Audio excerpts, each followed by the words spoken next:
In the early fall of 1861, John H. Britton, a newly appointed brigade surgeon for the Union Army of the West, climbed an almost circular mound. Its height was near 30 feet, but as he scrambled up its side, it felt much taller. On the top, he found several trees which diffused the light of the fading day. Thoughts of his family back home in Philadelphia overwhelmed him. He brought his gaze to the ripples of the Ohio River below and pondered his future. Sounds of metal and wood being formed into the Navy's new ironclad boats could be heard off to the south. The riverbank was nearly devoid of plants and mud seemed to cling to everything. To his left rose a former warehouse, which he had now been instructed to convert into a full working hospital. John Britton's future and the future of the nation were uncertain. What was certain is that all things are in a process of change, and what John Britton saw upon that mound in 1861 no longer exists in the present day. Today, Mound City, Illinois is devoid of most of its prominent historical structures. Like many rural towns in America, economic and social changes have shifted the population to more suburban and urban areas of the country. To truly understand why Mound City exists in the present day, we must go back to its founding. It's 1854.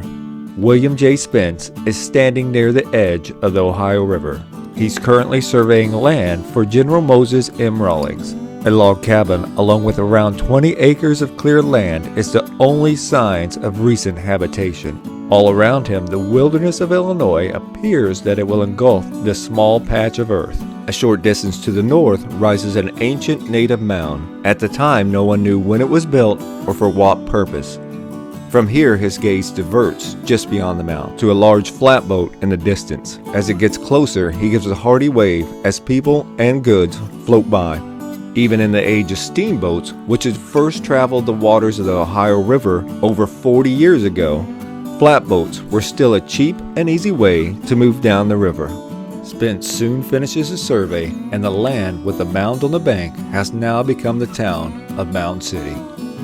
Later that same year, several steamboats moored on the banks of the new town. They unloaded the frame of a two-story house, which had been shipped all the way from Louisville, Kentucky.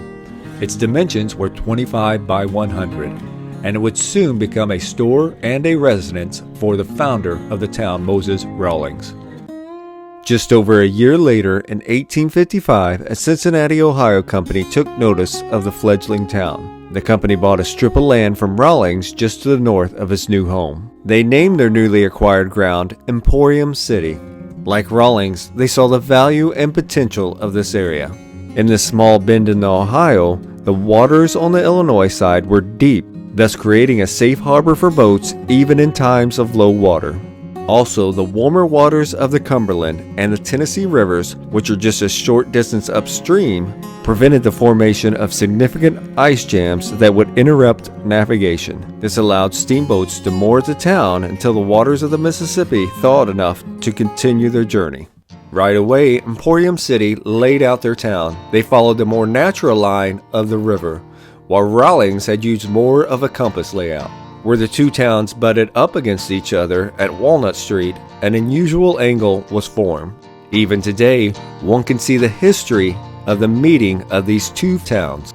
In early 1857, Robert Calvin from Ohio steps off a newly arrived steamboat. He's been hired by the Emporium Company to grade the riverbank. He makes his way to the south end of town, just a little down from the newly built Rawlings home. His job is to compact and slope this muddy bank, which is near the deepest part of the river, so that a marine's way can be built here. A marine's way, also sometimes called a marine railroad or a slipway, is at its simplest form a ramp where boats can be moved in and out of the water for repair or construction.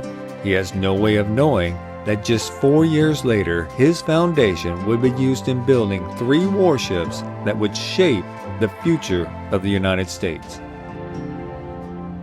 It's August 7, 1861. James Buchanan Eads of St. Louis has been working tirelessly since the first shots of the Civil War rang out upon the waters of the Atlantic that surround Fort Sumter.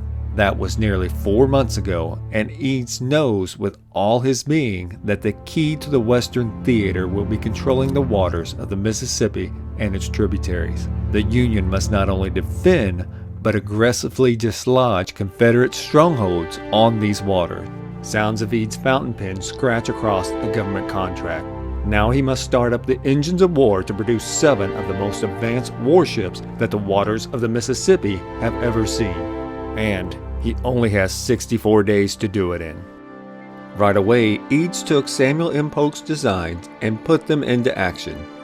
To meet the deadline, Eads ordered 4 of the ironclads to be built in Carondelet, which is just south of St. Louis, and the other 3 were to be built in Mound City. Each ship would be 175 feet long, 51 feet wide, and encased with 2.5-inch thick armor. Behind this thick armor would be 13 heavy guns. The total weight of these behemoths would come in at over 500 tons, which is equivalent to 85 full-grown African elephants. The 3 ironclads built in Mound City were the USS Cairo, the USS Cincinnati, and their appropriately named USS Mound City. Although the 64 days would slowly come to pass, by January 1862, all 7 boats were ready to engage the Confederate Army. It's October 24th, 1861. A whistle blows as a train pulls into the station at Cairo, Illinois. Inside are 6 teachers who have come all the way from South Bend, Indiana. 6 women slowly depart the train. They seem out of place in their black and white clothing, especially for a town gearing up for war. An appeal from the governor of Indiana via John H. Britton has led them here, but they are not here to teach. They have now turned in their classrooms for hospital beds and sick patients as they quickly become wartime nurses. Mother M. Angela Gillespie is among this group. Being the Mother Superior, she will lead her sisters in the hospitals of Paducah, Cairo, and Mound City. Brigadier General Grant meets with Mother Angela, and within 2 weeks she would help make Mound City into one of the primary military hospitals in the Western Theater. What John Britton and Mother Angela had been given was a crude, unfinished warehouse that was intended to store goods coming off the river. Their task would be to turn this empty warehouse into a fully functional hospital that would handle over 1,500 men. This task was monumental. An entry in Sister M. Augustine's journal gives us insight on that task. When we arrived, Mother M. Angela, with only a little girl to help her, was in the hospital taking care of the houseful of wounded soldiers. Mother was more than glad to see the sisters. We had many privations, which is lack of basic necessities or comforts of life during the first year. Many a night the sisters did not have a bed, and Mother M. Angela often slept on the floor. Less than 4 months after the sisters arrived, on February 11, 1862, the Battle of Fort Donaldson near Dover, Tennessee, commenced. Several of the St. Louis ironclads participated in the fighting. By February 16th, the Union had secured the town and part of the Cumberland River. What remained in its wake were thousands of casualties. Many were taken to Mound City.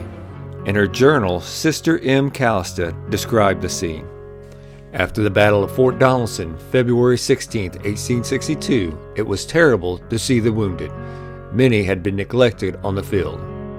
After one battle, there were 700 in the hospital and only 4 sisters to wait on them. It was a heart-rending sight to see the poor men holding out their hands to the sisters to attract attention, for many were not able to speak. As the Union moved south and the days became years, the wounded and sick continued to pour in from battlefields such as Shiloh and Fort Pillow. Many of the soldiers were brought to Mound City, where they would succumb to their wounds and diseases such as malaria. Makeshift graves were made on the riverbank just north of town.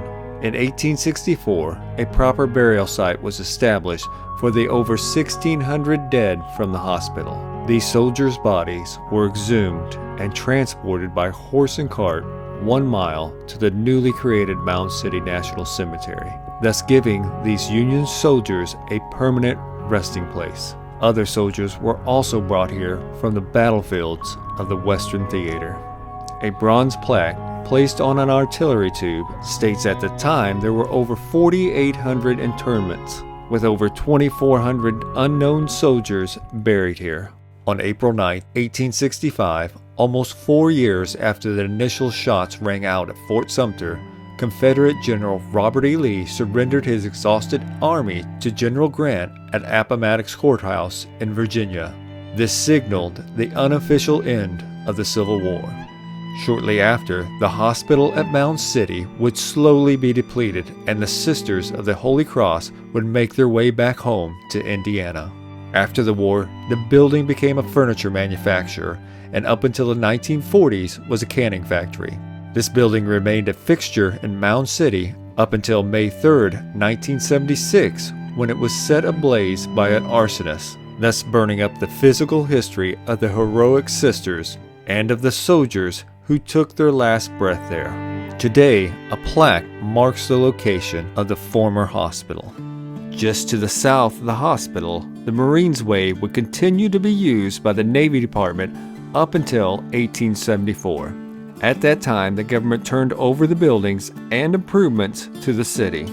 It continued to be used many years afterwards, and even the plaque that is located in town states that it was still in use in 1935. Today, though, little remains. But if you visit when the river is low, you can still catch a glimpse of the remnants of where the ironclads came to life.